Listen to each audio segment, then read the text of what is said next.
El destructor de preocupaciones. Una de las grandes metas en la vida es lograr la paz mental, y la razón por la que muy pocas personas tienen paz mental es porque no la ven como una meta bastante importante, y si lo hacen no se toman el tiempo para entender lo que se interpone entre ellos y su paz mental. Ya hablamos de uno de los principales obstáculos o principales pares de obstáculos, que son los patrones de hábitos negativos, el temor al fracaso, el temor al rechazo. Estos nos roban una enorme cantidad de paz mental, y también hablamos de sentimientos de culpa, sentimientos de inadaptabilidad, de falta de mérito, de no merecer, etcétera. También ellos nos roban paz mental. Pero en esta sesión quiero hablar de la última, por así llamarlo, clave a esta discusión de emociones negativas, y es a lo que llamamos imaginación negativa. Las palabras imaginación negativa vienen de un extenso cuerpo de literatura que fue escrito a principios de siglo.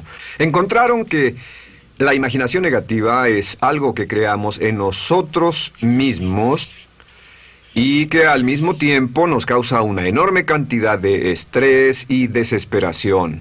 La imaginación negativa crea temor. Y una de las mejores definiciones del temor que he visto últimamente se llama experiencias de fantasía que parecen reales. Experiencias de fantasía que parecen reales. En otras palabras, son experiencias que creamos en nuestra mente y en nuestra imaginación, y vivimos con ellas, y entre más vivimos con ellas, más reales se vuelven. Tengo 3 hijos, y si los dejo ver una película de miedo, aunque insistan en verla, comienzan a pensar que hay criaturas monstruosas bajo su cama, en sus alcobas, etc. Son las experiencias de fantasía que se vuelven reales. Y una vez, con el pequeño Michael, no pudimos lograr que durmiera en su alcoba porque estaba convencido de que había monstruos ahí. ¿A qué llamo imaginación negativa? Lo traduzco como preocupación. La preocupación es una forma sostenida de temor causada por la indecisión. La preocupación es una forma sostenida de temor causada por la indecisión. ¿Eso qué significa? Significa que cuando tomamos decisiones, nos deshacemos de la preocupación. Hace algunos años se hizo un estudio donde muchas personas fueron estudiadas y se les preguntó de qué se preocupaban en ese momento. Por las respuestas vieron que esto es de lo que las personas se preocupan. Un 40% de las preocupaciones que las personas tenían era por cosas que nunca pasaron. Se dieron cuenta de que las cosas por las que estaban preocupadas nunca pasarían. Iban a llegar tarde, o iban a perder sus trabajos, o no iban a funcionar bien en una relación. La siguiente cifra, 30%, eran cosas que habían ocurrido en el pasado, que ya habían pasado y no podía hacerse nada al respecto. 12% de las preocupaciones eran por la salud. En la mayoría de los casos, preocupaciones innecesarias. Pensaban que tenían un dolor, una enfermedad, un sufrimiento o algo más que no resultó ser verdad. El 10% de las cosas que les preocupaban eran triviales. Les preocupaba tener morralla para el parquímetro, o si alguien les telefonearía o no. Preocupaciones realmente irrelevantes. Solo un 8% de las preocupaciones eran por algo sustancial, y de ese 8%, la mitad, o el 4%, estaban totalmente fuera del control de la persona. Estaban preocupados por saber si la China Roja invadiría Vietnam del Norte y cosas similares. De todos modos, la persona no podía hacer nada. Básicamente, la investigación muestra que casi un 96% de todo lo que nos preocupa o más es irrelevante. Nunca pasó, no vale la pena preocuparse por ello. ¿De dónde viene la preocupación? Pues viene de una mentalidad de preocupación. Si fue criado en una familia donde su madre o su padre eran preocupones, usted tal vez también sea otro preocupón. Es una respuesta condicionada. Los veía preocuparse y quiere ser como ellos porque eran las personas más importantes en su mundo, así que se preocupa también. Y conozco a niños de 4 o 5 años que son muy preocupones. Y ellos y sus padres se sientan juntos y se preocupan aunque no hay nada por qué hacerlo. Pero son las experiencias de fantasía que se vuelven reales. Nuestra labor es eliminar la preocupación, y voy a darle 2 o 3 ideas simples que puede usar. Número 1, que es una de las más populares de todas, simplemente es esto: viva un día a la vez. Viva un día a la vez. No se preocupe por lo que pueda pasar mañana. No se preocupe por lo que pueda pasar dentro de un año o dentro de 6 meses. Solo haga lo mejor que pueda ahora. Hay una hermosa frase de Teddy Roosevelt. Dijo algo que significaba esto: haz lo que puedas, donde estés, con lo que tienes, y no te preocupes por el resto. Haz lo que puedas, donde estés, con lo que tienes, y no te preocupes por el resto. La clave número 2 para tratar con las preocupaciones, y yo tengo un enorme número de retos que enfrento en mi vida empresarial, y es llegar a los hechos. Esto es muy importante, llegar a los hechos. No los hechos aparentes, no los hechos rápidos, no los hechos que parecen obvios, sino entender los hechos reales.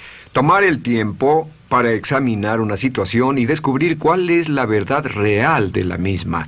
He descubierto que la mayoría de las situaciones de preocupación se evaporan si hay suficientes hechos. Si oye que alguien ha hecho algo o no, si oye sobre un cambio en su negocio, en su vida personal o un cambio en una de sus relaciones, averigüe, llame a esa persona, descubra de la fuente correcta la respuesta y a menudo descubrirá que los hechos eliminan la preocupación. La mayoría de las personas que se preocupan son las que prefieren preocuparse que tomar el tiempo para preguntar y averiguar qué es lo que ocurre exactamente. Pregunte, investigue, lea, haga su tarea, consiga los hechos. Uno de los requisitos más importantes, por cierto, para su éxito en los negocios o en alguna otra cosa, en cualquier otro campo, es consiga los hechos que necesita para que sus respuestas sean exactas y actualizadas. El tercer método se llama el destructor de preocupaciones. Destructor de preocupaciones es una expresión que inventó uno de nuestros graduados. Dijo que esta expresión literalmente salvó su negocio y salvó su salud mental. Es una de las técnicas más simples, se lo juro, es dinamita. Consiste en 4 pasos. Bien, paso número 1. Si tiene usted algo en mente, defínalo claramente por escrito. Defínalo claramente por escrito. Siéntese, tome tiempo para escribirlo y dígase de qué estoy preocupado exactamente. Siéntese y escríbalo. Estoy preocupado por esto y describa la situación exactamente como la ve.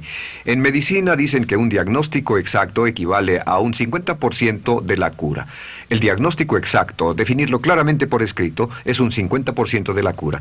Y un punto importante aquí es que a veces cuando parece tener un problema abrumador, tiene más de un problema, tiene una situación llamada enjambre. Tenemos 1, 2, 3, 4 problemas juntos. Si los define claramente por escrito, puede escribirlos 1, 2, 3, 4. Hay varios pequeños problemas juntos que le preocupan. A veces, si elimina usted una de esas dificultades, el resto se evapora. A veces un problema de un grupo de problemas es la clave y lo demás es irrelevante. Esté alerta a eso y defínalo por escrito. El número 2 es, una vez que lo defina claramente, esta es la clave, determine el peor desenlace posible. Determine el peor desenlace posible.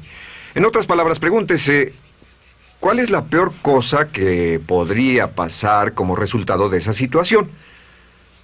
Piénselo bien, si pasara lo peor que podría ser, determine el peor desenlace posible. Una cosa interesante pasa aquí. Descubrimos que en la preocupación no estamos preocupados ni estresados por un evento. El evento no nos preocupa.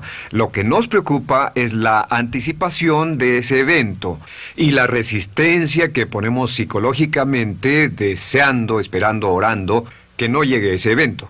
Si determinamos cuál puede ser el peor desenlace posible y dice que lo peor que podría pasar es esto, y lo concretamos y lo ponemos por escrito, descubrimos algo notable. Su preocupación desaparece. Parece evaporarse en cuanto definimos el peor desenlace posible, y es que el estrés viene de no querer enfrentar lo que podría pasar. Hablaremos más tarde de esto, pero es el fenómeno psicológico de la negación. Lo negamos, no queremos enfrentarlo. Si tiene una inversión y la inversión cada día está peor, debe decirse a sí mismo, ¿qué es lo peor que podría pasar con esta inversión? Y lo peor es que puede perderlo todo. Una vez que diga, lo perderé todo, de pronto ya no está preocupado por eso, porque sabe qué es lo que puede pasar. El tercer paso, permítanme un segundo, con respecto a una relación. A veces estamos en una relación muy infeliz y decimos, ¿qué es lo peor que podría pasar aquí? Lo peor que podría pasar es que pierda la relación. La relación desaparece. Debe preguntarse a sí mismo, ¿me matará eso? ¿Moriré al perder la inversión? ¿Moriré al perder el trabajo? ¿Me matará el perder la relación? La respuesta, por supuesto, es no. Uno se recupera de casi cualquier cosa. Y número 3, por cierto, hay muchas personas que tienen y presentan los signos de cáncer, pero no van con el doctor porque no quieren saber. El estrés de no saber, de hecho, exaspera el curso de la enfermedad y finalmente, cuando tienen que ir al doctor, ha llegado tan lejos que el doctor no puede salvarlos. Pero el estrés de no enfrentar la posibilidad los mantiene alejados de un doctor en el momento en que éste podría ayudarlos. Número 3, prepárese a aceptar lo peor en caso de que ocurra. Aceptar lo peor en caso de que ocurra. No es ser pasivo, no es ser fatalista. Solo diga, si nada puede hacerse, y esto debe pasar, debo aceptarlo. Tengo un dicho que uso mucho y es, lo que no puede curarse, debe soportarse. Lo que no puede curarse, debe soportarse. Pues bien, si esto llega a pasar, lo acepto y aprendo a vivir con eso. No voy a dejar que me despedace, no voy a dejar que me mate. Número 4 es comience inmediatamente a mejorar lo peor. Comience a mejorar inmediatamente lo peor. ¿Qué significa? Significa que ahora acepta que puede pasar y ha decidido que vivirá con ello en caso de que ocurra. Y ahora hará todo lo posible para trabajar y para asegurarse de que no ocurra. Por cierto, en los negocios se llama el análisis minimax de lamentos. Es minimizar el máximo lamento. En otras palabras, es decir, ¿qué es lo peor que puede pasar y cómo puedo minimizar el máximo lamento? La técnica Minimax es una técnica tremenda porque aclara su mente considerablemente y una de las mejores formas de usarla es muy eficiente. Tome un pedazo de papel, trace una línea en el centro y en el margen superior y luego en la parte izquierda escriba en este lado una definición. Una definición clara de lo que lo está molestando. En este lado escribe PDP, peor desenlace posible, y después escribe 1, estoy preocupado por esto, y lo escribe, y acá lo peor que puede pasar es esto. 2, estoy preocupado por esto, lo peor que puede pasar es esto, y así. Usted verá que cada vez que haga esto, el problema se evapora, y la mayoría, por supuesto no toda, la mayoría del estrés o la desesperación desaparece, su mente se aclara, y con una mente clara puede enfrentarlo en forma efectiva. Ahora, el punto final con respecto a toda esta idea de preocupación e imaginación negativa es ¿cuál es el antídoto? ¿Cuál es el antídoto de la preocupación? ¿Cuál cree que sea? Pues simplemente esto, es actuar con un propósito. El único antídoto de la preocupación es actuar con propósito. Todo lo que lo lleve al extremo donde pueda actuar con un propósito, donde se pueda mover con firmeza. Como Shakespeare dice, si usas los brazos contra el mar de problemas, al hacerlo acabas con ellos. Cualquier cosa que lo lleve a actuar firmemente y con un propósito, eliminará la preocupación. ¿Por qué? Por lo que llamamos la ley de sustitución. No puede estar pensando en un problema o en una situación y pensando y actuando a propósito para resolverla y preocupándose por ella al mismo tiempo. La preocupación casi siempre surge cuando se tiene demasiado tiempo en las manos. Es una forma de establecimiento negativo de metas. ¿Recuerda que hablamos de la ley de la concentración? Dice que lo que siembra, cosechará. Pues cuando tiene una situación que le preocupa, ¿qué se encuentra haciendo? Lo que se encuentra haciendo es pensando, hablando, cosechando, imaginando vívidamente exactamente lo que no quiere. La ley de la expectativa dice lo que se espera llegará a su vida. Aquello a lo que más temía ha llegado a mí, como dice en el libro de Job. La ley de la atracción dice que atraerá a su vida a las personas y las circunstancias que van de acuerdo con sus pensamientos dominantes. La razón por la que empleamos un módulo completo para hablar de preocupación es esta. Es que hay algunas personas que no se preocupan por nada. Este método, por cierto, de determinar el peor desenlace posible, el destructor de preocupaciones, también es un método tremendo para toma de decisiones. Cuando está en una situación y debe tomar una decisión de una u otra forma, la primera pregunta que debe hacerse cuando lo haya analizado es ¿qué es lo peor que podría pasar? Recuerdo al gran Paul Getty, quien hace años fue uno de los hombres más ricos del mundo, dijo que este método de determinar el peor lado posible, lo usaba como un método de toma de decisiones en todos los negocios que emprendía. En todo lo que emprendía se preguntaba ¿qué es lo peor que puede pasar? Y se aseguraba de que lo peor no pasara. Así que tome la decisión ahora de que va a eliminar la preocupación, las experiencias fantásticas que parezcan reales, que va a aceptar el peor desenlace posible que pueda ocurrir y luego ocuparse y hacer todo lo humanamente posible para tomar una actitud constructiva, para eliminar la situación preocupante y desecharla. Esta es la clave para eliminar el final de lo peor de nuestras emociones negativas. Un hombre lleva consigo su éxito o su fracaso. No depende de condiciones externas. Ralph Waldo Trine.